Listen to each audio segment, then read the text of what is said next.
பொங்கல் பண்டிகைக்கு இன்னும் சில நாட்களே உள்ள நிலையில் சேலம் சுற்றுவட்டார பகுதிகளில் மஞ்சள் பயிர் சாகுபடி அதிகரித்துள்ளது.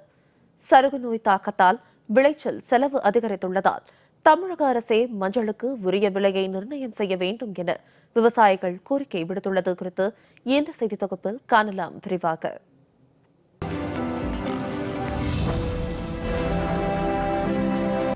தமிழர்களின் முக்கிய பண்டிகையான தைப்பொங்கல் திருவிழா வரும் ஜனவரி 15ஆம் தேதி தமிழகம் முழுவதும் உற்சாகத்துடன் கொண்டாடப்பட உள்ளது.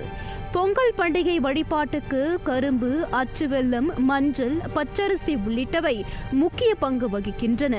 குறிப்பாக சமையலுக்கும் மருந்து தயாரிப்புகளுக்கும் மஞ்சளை முக்கிய மூல பொருட்களாக பயன்படுத்துவதால் இதன் தேவை அதிகரித்து விவசாயிகள் அதிக அளவில் மஞ்சள் பயிரிட்டு வருகின்றனர். இந்த ஆண்டு பொங்கல் பண்டிகையை முன்னிட்டு சேலம் மாவட்டம் ஓமலூர், காடையாம்பட்டி, சர்க்கரை செட்டிப்பட்டி, தின்னப்பட்டி, சின்ன திருப்பதி, முத்துநாயக்கன்பட்டி, டேனிஷ்பேட்டை, கணவாய்ப்புதூர் உள்ளிட்ட சுற்றுவட்டார கிராமங்களில் பெருமளவில் மஞ்சள் சாகுபடி செய்யப்பட்டு அறுவடைக்கு தயார் நிலையில் உள்ளதால் மஞ்சளுக்கு தமிழக அரசே உரிய விலையை நிர்ணயம் செய்ய வேண்டும் என விவசாயிகள் கோரிக்கை விடுத்துள்ளனர். ஒரு ஏக்கரா மஞ்சள் போட்டுக்கிறோங்க. அறுவடை தருவாயில் இருக்குது. நான் ஒரு வாரத்தில் அறுவடை செஞ்சிருவோம். அது இது வரைக்கும் நாங்கள் வெளியிலையும் மஞ்சள் வாங்கிட்டு போயிடுவாங்க. இல்லை நாங்கள் வேறு வழியிலையும் தருமபுரி, கிருஷ்ணகிரி, ஈரோடு, சேலம் இந்த மாதிரி இடத்துங்களுக்கு மஞ்சள் கொண்டு போவோம். அது எப்படிப்பட்ட விலை வருதோ தெரியல. எங்கள் சாகுபடி விலையும் எங்களால் உயர்ந்த விலைக்கு போயிட்டு இருக்குது. மஞ்சள் என்ன ரேட்டுக்கு வருதுன்னு எங்களுக்கு தெரியல. அந்த ரேட்டை நீங்கள் எங்களுக்கு விவசாயி எங்களுக்கு மஞ்சள் ஒரு நிர்ணயமான விலை கொடுத்தீங்கன்னா அந்த கஷ்டத்தை நாங்கள் உங்களுக்கு நன்றி கடனாக சமர்ப்பிக்கிறோம். இப்பகுதியில் விளையும் மஞ்சள் தரத்தில் சிறந்து விளங்குவதால் சேலம் மாவட்டம் மட்டுமின்றி ஈரோடு, நாமக்கல், கிருஷ்ணகிரி, சென்னை உட்பட தமிழகத்தின் பிற மாவட்டங்களுக்கும் விற்பனைக்கு கொண்டு செல்லப்படுகிறது. இது தவிர அண்டை மாநிலமான பெங்களூர், ஆந்திரா உள்ளிட்ட மாநிலங்களின் பல்வேறு பகுதிகளுக்கு இங்கிருந்து அதிக அளவில் வியாபாரிகள் மஞ்சளை மொத்தமாக வாங்கி விற்பனைக்காக கொண்டு செல்கின்றனர். தோட்டத்தில் ஒரு ஏக்கரா இருக்குதுங்க. எனக்கு மஞ்சள் போட்டுக்கிறோம். இந்த சுற்றுவட்டாரம் ஃபுல்லாவே மஞ்சள் போட்டுருக்காங்க. இப்போ இன்னும் ஒரு வாரத்துல அறுவடை செய்யற மாதிரி இருக்குதுங்க. இப்போ சருவு நோய் இது மாதிரிலாம் கொஞ்சம் நம்ம செலவு அதிகமாக செஞ்சிருக்கிறோம். அதனால விலை என்ன இருக்குன்னு நமக்கு தெரியல. இதுக்கு அரசு முன் ஒரு விலையை நிர்ணயம் செஞ்சா நல்லா இருக்கும்.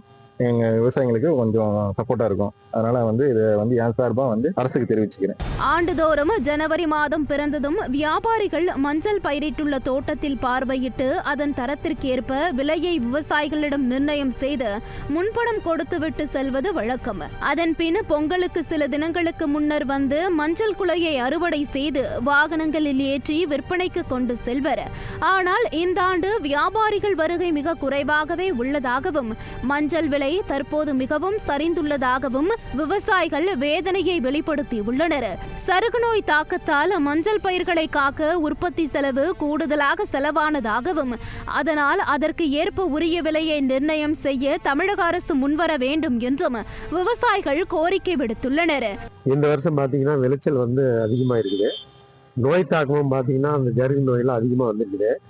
உற்பத்தி விலை ரொம்ப அதிகமா இந்த நேரம் ஆயிடுச்சு. வியாபாரிகள்லாம் பார்த்துட்டு போகிறாங்க. விலை கடந்த ஆண்டை விட இந்த ஆண்டு விலை குறைவாக போகுது. அதனால் அரசாங்கம் எங்களுக்கு மஞ்சள் விவசாயிகளுக்கு ஏதாவது ஃபிக்ஸடு நிரந்தர விலை நிர்ணயம் பண்ணி எங்களுக்கெல்லாம் வாழ்வாதாரத்தை தூக்கி விடுமாறு கேட்டுக்கொள்கிறோம். தமிழர்களின் முக்கிய பண்டிகையான பொங்கல் பண்டிகைக்கு இன்னும் சில நாட்களே உள்ள நிலையில் தமிழக அரசே மஞ்சளுக்கு உரிய விலையை நிர்ணயித்து மஞ்சள் சாகுபடி செய்துள்ளோரின் வாழ்வாதாரத்தை காக்க வேண்டும் என்பதே விவசாயிகளின் எதிர்பார்ப்பாக உள்ளது.